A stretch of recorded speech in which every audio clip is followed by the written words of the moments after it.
Hey everybody, this is James Hernandez. How you all doing? And guess what?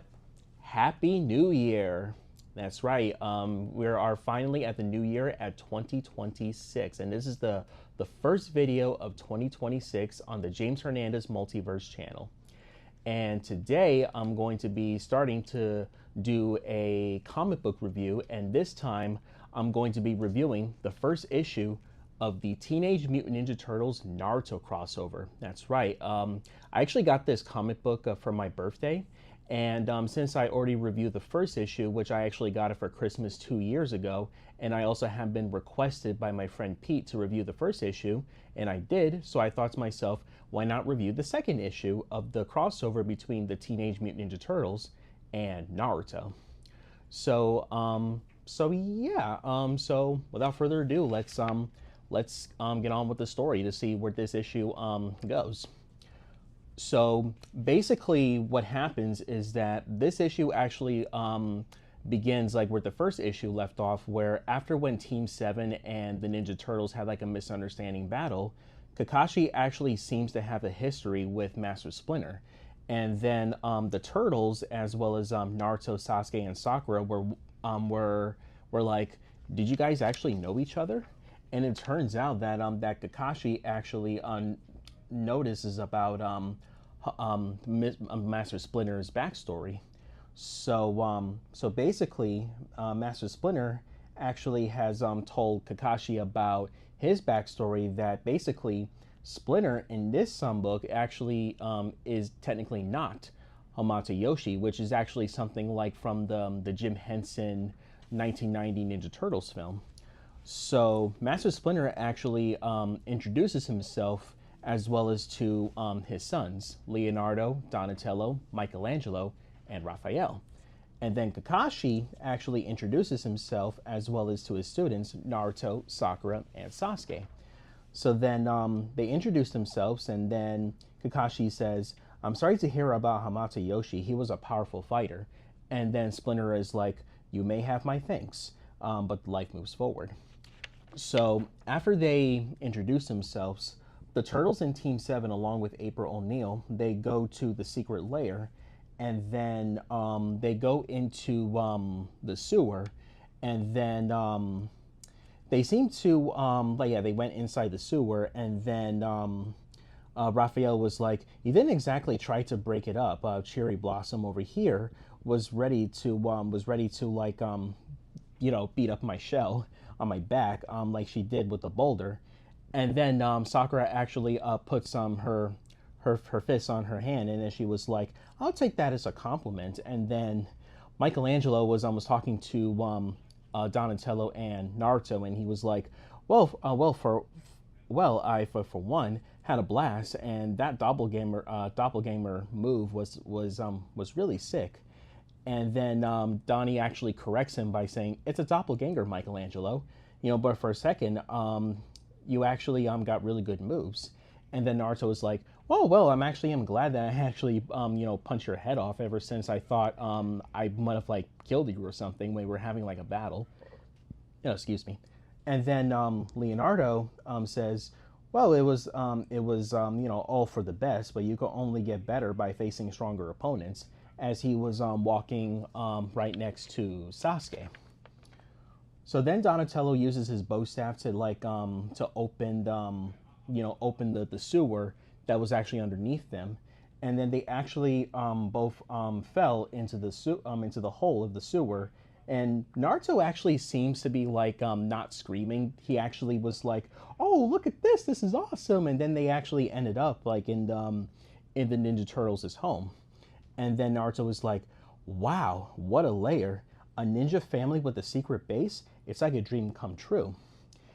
And then as soon as Team 7 and the Ninja Turtles were in the sewers, we actually got to see some really good hangouts and chemistries with each other. Like Michelangelo and Naruto were hanging out playing old school video games. Master Splinter and Kakashi they're just chilling with each other, and they're having a cup of tea. Leonardo and Sasuke were meditating, and then Donatello was also hanging out with Naruto, while Raphael and Sakura were punching the punching bags. Basically it's for training. And then we got to see Naruto and Michelangelo again, but this time they're actually are skateboarding while April is recording them with her camera. As you can see, like in this picture right here, very impressive. So then Naruto was like, "Wow, like that was like, it was what this is actually a lot of fun." And then Michelangelo was like, "Yeah, I'm glad you think that it's a really fun. So, what is your place like? Is your place like a nice place or something?" And Naruto was like, "Well, not exactly, because of like I actually grew up alone." And then they have this picture from the Naruto series, like when Naruto was overlooked by everyone in the village, and because considering that he was like an outcast and nobody actually like looks at him, nobody gives him the attention. But then Naruto was like, on the other hand, I actually did make a lot of friends with other students, especially with my teachers, and it helps me to make me stronger. And then we actually have like a nice picture of not just Team Seven, but we also got to see the other characters in the flashback. We got to see Ino, Hinata, Shikamaru, and Kiba. So then Master Splinter was talking to Kakashi, and he asked him about what is Naruto like. And then Kakashi was talking to Splinter about Naruto's backstory, about saying like he was actually like an orphan, and he basically was overlooked by everyone in the village. So then he wants to become Hokage, and everyone wants to like look up to him and give him the respect that he deserves. So Master Splinter was like, "I am honored. It is clear my sons sense their kinship as teachers, that we must help them temper their hermit power and with their noble dreams." So then Master Splinter was talking to the rest of Team Seven about Orokusaki, who is in fact the Shredder. So so basically Master Splinter was talking to Team Seven about the Shredder, and he was like one of the most like dangerous enemies that Master Splinter has ever fought, like especially throughout like any incarnations of the Teenage Mutant Ninja Turtles franchise, like from movies and comics and cartoons and everything else. And then he also told about his origin with the Ninja Turtles, which is exactly like you would see like from the 1990s live action movie from Jim Henson. And it shows that that the mutagen strange ooze actually touches the turtles as well as Splinter, and they actually got mutated, and that is where the Ninja Turtles were mutated as the Ninja Turtles. We see Leonardo, Raphael, Michelangelo, and Donatello, and they usually do what they mostly been doing, like being ninjas, and they fight the Foot Clan, they fight other enemies, and like in their lives, and that's where they tend to meet the Shredder. So then Sakura was like, so the Shredder brought the city under the foot from the shadows. Using power, he stole from the master he even betrayed, even after being treated like a family. But the mutagen ooze transform you into a ninja with the power to fight back, and it's like fate. And then we got to see Kurama, the nine-tailed fox that was sealed into Naruto, was talking to Naruto, and he says, "You're pretty much the same, Naruto, because in this case, I'm actually in your ooze." Which I thought that was kind of weird that they have Kurama here, because because Naruto and Kurama doesn't actually meet until like in Naruto Shippuden, and they don't become allies until that. And I think it was episode 389. I think I could be wrong though. So, and then not Master Splinter. April was talking about Master Stockman, and then all of the Ninja Turtles, and then until it was interrupted by by a stomach growl, which Sakura actually kind of blames Naruto, but then Naruto was like, "Oh, come on, Sakura, give me a break. I didn't even do anything." But then April was like, "Oh no, it's okay, Sakura. That was actually me. I'm pretty hungry." So then Leonardo was like, "Sensei, I think I proposed the food mission in the city." And then Master Splinter was like, "That's correct, Leonardo. I think our guests would like to have something to eat." And then Michelangelo was like, hey guys, you know what I'm thinking about? And then all the turtles says, pizza!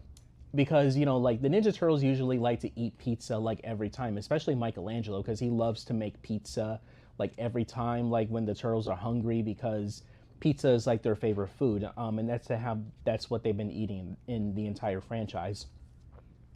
So then, like, Naruto was like, what is pizza exactly? And then Michelangelo was like, bro, prepare to have your mind blown. And then April and Master Splinter are going to take a walk while the Turtles and Team 7 are going to, hang out with each other. So then as soon as April and Master Splinter were walking, they were being attacked by the Foot Clan. But then the Foot Clan actually got their butts kicked by both April and Master Splinter. And then this story ends with they actually got a visit from the Shredder, which he is right there. Yep. And that is the end of the second issue. So my overall thoughts on this comic book, I thought this was pretty interesting. There's not really that much action in this because it's more of like the characters are getting to know each other and they actually have really good chemistry. I really like Team 7 was getting along with the Turtles and Splinter. Like Naruto hangs out with Michelangelo, Sakura hangs out with Raphael, Leonardo hangs out with Sasuke, and Kakashi hangs out with Splinter. And this is a lot of fun. Even Naruto was like hanging out with Donnie, which is also pretty cool. The art actually looks really impressive. Much like in the first issue of this book, I thought that the artist who did this did a very good job, and I'm excited to see where this leaves off, because in the last issue it left off like where after when Team 7 and the Ninja Turtles actually got into a misunderstanding battle, it seems that Kakashi and Master Splinter has a history with each other, which is interesting. In this one ends like with April and Splinter encounters the Foot Clan as well as the Shredder. So I'm excited to see where the third issue is going to be about after when this one left off. So yeah, I really do. Overall, I actually really do enjoy this comic book crossover. This is actually one of the most unexpected crossovers that I have never thought that we were ever going to get, because we basically rarely have like any crossovers with the manga characters / anime characters with the comic book characters. And I know some people are going to be like, oh, but wait a minute, what about when Godzilla crossed over with the Power Rangers, or Godzilla crossed over with the Marvel Universe, or even Ultraman crossover with the Marvel Universe? That does not technically count, because of like they're more like, yeah, they're from Japanese, but they're not like anime characters. Like Godzilla's a giant monster character, while Ultraman's basically a giant Japanese superhero character. But we never really got like, you know, characters like comic book characters, you know, crossover with anime / manga characters. And that's because of like we had to like ask permission from one of those like Japanese creators, especially from Shonen Jump, that is known for like making mangas like Dragon Ball Z, Naruto, Bleach, and Death Note, and Kuroko's Basketball, and many other Shonen Jump books. And even Viz Media, that actually has like the anime TV rights to one of the anime projects. So yeah, overall, Teenage Mutant Ninja Turtles Naruto issue 2, I thought this was pretty good, and I thought the interaction between Team 7 and the Ninja Turtles is actually very good. I like how Naruto gets along with Michelangelo and Donatello. Sakura was punching the punching bags with Raphael. Leonardo was meditating with Sasuke, and Kakashi is having a cup of tea with Splinter. It was pretty cool. So yeah, I mean, there's not much I can really say about this comic book, and I don't think I have any problems with this issue right here. So I think on a scale of 1 to 10, I'm actually going to give this issue pretty much like the same rating as I did my review for the first issue of this crossover. So I'm going to give this I'm going to give Teenage Mutant Ninja Turtles Naruto issue 2 an 8 out of 10. So this is actually a very good comic book crossover, and just like in my last review for TMNT Naruto issue 1, if you guys are fans of Naruto and the Ninja Turtles, and if you really want to see one of the most unexpected crossovers that we never thought that we were ever going to get, but we actually ended up getting it, then I'd actually recommend that you guys should definitely go buy this comic book, even buy the whole series. So yeah, so I think that's all I got to say about my review for Teenage Mutant Ninja Turtles Naruto issue 2. Now, I would love to hear from you guys. What did you guys think of this issue? Have you guys read it? What did you guys think of it? Did you guys like it? Did you guys hate it? What do you think of the art? What do you think of Team 7 and the Teenage Mutant Ninja Turtles and Master Splinter hanging out together? And are you excited for the third issue of this comic? And I'm pretty sure they might come out, but I haven't got those yet. But maybe in the future I'll find those when they're in the comic book stores. But so yeah, comment below, let me know. And also, in case if you guys are new here, feel free to subscribe to my channel, hit that like button, and turn on the notifications when I make future videos. And stay tuned for the next video. Then I'm going to be reviewing an anime movie called Summer Wars, which I actually got that for Christmas. So stay tuned for my anime movie review for Summer Wars, since I actually watched that movie the first time on Toonami on Adult Swim during Christmas time. So I'm actually going to be reviewing Summer Wars up next. So folks, I really hope you guys enjoy my review for Teenage Mutant Ninja Turtles Naruto issue 2. And this is James Hernandez signing out by saying Cowabunga and believe it. So long everyone, and have a happy new year.